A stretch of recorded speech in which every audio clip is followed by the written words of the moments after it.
Bharatiya Janata party उस event को एक पॉलिटिकल इवेंट के रूप में कर रही है। तो चूँकि हमारी उनसे आस्था जुड़ी हुई है तो मैं भाजपा के कार्यक्रम में तो नहीं जा सकता, कोई विपक्ष तो नहीं जा सकता। भगवान राम का दर्शन करने के लिए सब लोग जाएंगे जब बीजेपी का इवेंट खत्म हो जाएगा। कि बिहार में भी आप लोग साथ में लड़िए चुनाव का, क्योंकि अगर इंडिया गठबंधन में साथ में नहीं लड़ते हैं चुनाव तो इसका फ़ायदा बीजेपी को होगा। देखिए, मैं पहले भी स्पष्ट आपको बताया कि किसका फ़ायदा होगा, किसका नुकसान होगा, हम इस आधार पर अपने दल का निर्माण नहीं किए। हमारे लोगों का किस में फ़ायदा है, मैं इस बुनियाद पर काम कर रहा हूँ। लोकसभा चुनाव को लेकर जो इंडिया गठबंधन बना था उसकी जो सीट शेयरिंग की लगभग जो खाका है वो लगभग अब पूरा हो गया है। उत्तर प्रदेश में भी जो सीट शेयरिंग का फार्मूला है, यहाँ पर समाजवादी पार्टी कांग्रेस से 65 सीटें मांग रही थी और लगभग 65 सीटों पर सपा चुनाव लड़ेगी। समाजवादी पार्टी की सहयोगी पार्टी हैं जनवादी पार्टी, सोशलिस्ट के राष्ट्रीय अध्यक्ष संजय चौहान जी, क्योंकि ये भी सपा के सहयोगी पार्टी रहे हैं। इनका सीट को लेकर क्या फार्मूला है और कितनी सीटों पर चुनाव लड़ेंगे, उन्हीं से बातचीत कर लेते हैं। संजय जी, जिस तरीके से सीट शेयरिंग का जो खाका है लगभग पूरा हो चुका है, अब आप भी समाजवादी पार्टी के सहयोगी पार्टी रहे हैं, आप लोगों का क्या विचार है, कितनी सीटों पर चुनाव लड़ेंगे? देखिए, हमारा गठबंधन अखिलेश जी से 2019 से चल रहा है और 2019 में भी जब सपा बसपा का गठबंधन था तब भी हमारे दल को सीट थी और मैं चंदौली से चुनाव लड़ा था और अखिलेश जी ने मजबूती से मुझे चुनाव लड़ाया था। हमारा गठबंधन अखिलेश जी से है और हमें जो सीटें मिलेगी वो अखिलेश जी के खाते से ही मिल रही है। और इस बार 2024 के लोकसभा के चुनाव में हम घोसी लोकसभा सीट से अपनी चुनाव लड़ने की तैयारी कर रहे हैं।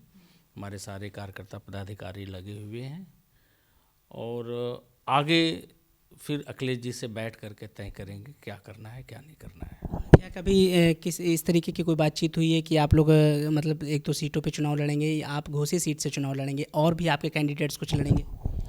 देखिए, फ़िलहाल तो मैं अपनी स्थिति को क्लियर किया है और आगे के लिए अखिलेश जी से बैठ करके बातचीत करेंगे, सीटों की क्या कंडीशन है, क्या कंडीशन होगी। हमारे दल में और भी हमारे पार्टी के पदाधिकारी हैं, जैसे मनबीर तेवतिया जी हैं, वो अलीगढ़ से चुनाव लड़ना चाहते हैं। बड़े किसान नेता रहे हैं, भट्टा परसौल आंदोलन का नेतृत्व किए हैं, किसानों के लिए लंबे दौर तक जेल में भी रहे हैं। चंदौली से हमारे राष्ट्रीय महासचिव हैं, वो चुनाव लड़ना चाहते हैं। तो इन सब चीज़ों को लेकर के हम बैठेंगे और हमारा दल का अपना 2024 का एजेंडा स्पष्ट है। हम 2024 के चुनाव में उत्तर प्रदेश में अखिलेश जी के साथ मिलकर के लड़ेंगे और बिहार और झारखंड में हम किसी दल से कोई गठबंधन नहीं करेंगे। हम बिहार की सभी लोकसभा सीटों पर चुनाव लड़ रहे हैं, हमारी वहाँ तैयारी भी मुकम्मल हो चुकी है। 27 लोकसभा सीटों पर हमने कैंडिडेट भी अपने घोषित कर दिए हैं और शेष जो बची हुई सीटें हैं वो भी हम 6 तारीख से लेकर के 14 तारीख तक हमारा बिहार प्रदेश का दौरा है, उसको क्लियर कर देंगे। आपने कहा बिहार में आप चुनाव अकेले लड़ेंगे, इंडिया गठबंधन में नीतीश कुमार जी भी हैं, तमाम ऐसे पार्टियां सभी लोग, क्या इसको लेकर आपसे कोई बातचीत हुई है कि बिहार में भी आप लोग साथ में लड़िए चुनाव का, क्योंकि अगर इंडिया गठबंधन में साथ में नहीं लड़ते हैं चुनाव तो इसका फ़ायदा बीजेपी को होगा? देखिए, मैं पहले भी स्पष्ट आपको बताया कि किसका फ़ायदा होगा, किसका नुकसान होगा, हम इस आधार पर अपने दल का निर्माण नहीं किए हैं। हमारे लोगों का किस में फ़ायदा है, मैं इस बुनियाद पर काम कर रहा हूँ। मेरा गठबंधन सिर्फ अखिलेश जी से है और मैं अखिलेश जी की कोटे की सीटों से ही लेकर के चुनाव लड़ूंगा। बाकी बिहार में किसका फ़ायदा होगा, किसका नुकसान होगा, हम उनके हितों को ध्यान में रख करके दल को नहीं चला रहे हैं। हमारे लोगों का हित किस में है, हमारा एक बड़ा मजबूत जनाधार है, हमारा एक बड़ा वोट बैंक है।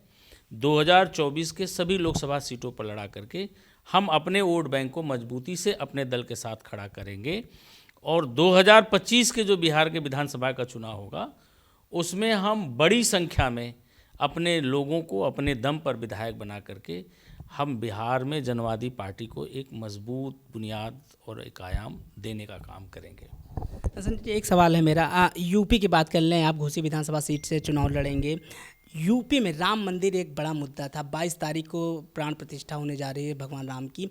किस तरीके से देखते हैं कि कितनी बड़ी एक चुनौती होगी विपक्ष के लिए, क्योंकि एक तरफ जहां बीजेपी इसे एक भव्य आयोजन के तौर पर मना रही है? देखिए, राम मंदिर और राम सबके आराध्य हैं, हमारे भी आराध्य हैं, और हमारे लिए भी भगवान राम का जीवन अनुकरणीय है।